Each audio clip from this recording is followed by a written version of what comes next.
Okay, here's another problem that's asking me for an equation of a quadratic. I'm given a vertex, I'm given a point. So right when I see the word vertex, you should know that probably the easiest method would be to put it in vertex form. So I'll go ahead and write that out. I'll say y equals, instead of function notation, we'll just put it in y equals, much easier. And then it's x minus h quantity squared plus k. I do have to identify that the vertex is my h and my k. And then over here, I'm just given some random points. So this is going to be an x and a y somewhere on my table. All right, I'll go ahead and start plugging things in. Y. I guess I could do it all in one shot. Let's go ahead and plug in the h and the k first. So y equals a x minus, and I'm plugging in a positive 1 right here, quantity squared.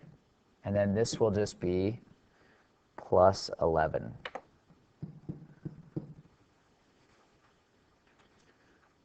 Okay, the other thing I have now is I have an x and a y. I'm going to put a 4 here. I'm going to put a negative 7 here. So if I were to write this out, negative 7 equals, I still don't know what a is. I know that I'm going to plug in 4 in for this x value, minus the 1 I put in for the h, quantity squared, and then we have this plus 11 on the outside. Okay, I'm going to follow my order of operations. My goal is to find a, but I do have to follow order of operations. I need to do what's in the parentheses first, and then I'll do exponents second.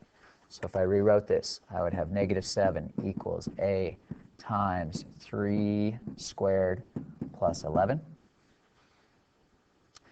I have negative 7. Now be careful. Instead of saying a times 9, my students always seem to make a mistake there. I'm going to write 9a because that's the same thing, plus 11, and now I have a two-step equation. I'm going to go ahead and subtract 11 from both sides. This goes away. I get 9a equals negative 18. When I divide both sides by 9, I get a equals negative 2.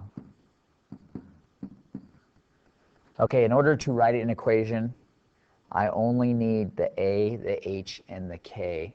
So my final answer up here will be y equals negative 2 was my a value, x minus 1 quantity squared plus 11. And again, the nice thing about this is I can check a calculator and make sure that these points show up in an XY table. So when I look at my calculator, you'll notice I already typed it into my y equals here. If I had to do a graph, I could look and see what the graph looks like, and it's an upside down parabola. But looking at the table, I look over here and I notice because of my y values, 11 is the highest point on that graph. And it makes sense. My vertex is 1, 11, and it matches up with what's in the table here. And also, down here at 4, I notice for this particular equation, I have a y value of negative 7. And this is what I'm looking for. If this table does not match up with those points, okay, it means I made a mistake somewhere mathematically and I have to go back. I better see my vertex here, and you should be able to see just in the table it's the highest point. And I better find that other point somewhere in this XY column. And there's my answer.